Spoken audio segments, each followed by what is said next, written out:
Starting tomorrow, I'm no longer just a shipping clerk. I'm chairman of the board. And it's all because of Freaking.com. Am I the only one who has noticed the similarity between the Arizona immigration controversy and the Civil War? I'm not talking about the conflict between ethnicities, if there is one. I'm talking instead about the potential conflict between the state and Washington. I haven't heard too much rumbling about a Washington intervention on this matter, but the opportunity is certainly there for Washington to try and claim some moral high ground by slapping down the draconian Arizona immigration law, which essentially turns every Arizona citizen into a suspect.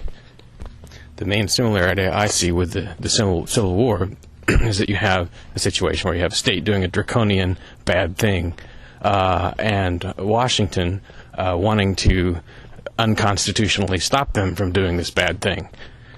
Or at least that potential exists for that kind of conflict, in the sense that Washington has a motive and a potential support base. The easiest unconstitutional things for feds to do are things that strike out against smaller bad governments. Maybe I should say strike against smaller bad governments. The other similarity is you've got a group of people living inside a U.S. state who essentially don't have much in the way of rights, at least not rights recognized by the authorities. That's a similarity to the situation of the slaves, although I know it's not the same. Obviously, I don't like either. I don't like the Arizona law, and I don't like having a federal government big enough to stop the Arizona law. What I think I maybe like the least is seeing other people who are supposedly liberty lovers getting behind the big government Arizona law. This is where Washington really wins. They're able to watch, mostly these Tea Partiers, expend their energy on something other than downsizing Washington. Or at least something other than downsizing big government. The movement has had some real momentum, but if it lets its concern over illegal immigration turn into a support for big government, that's going to work out badly.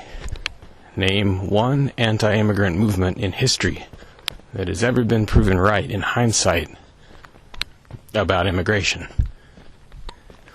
Anyway, I hope states will set aside their obsession with hunting down undocumented workers before it gives the feds an excuse to step in defense of persecuted humans.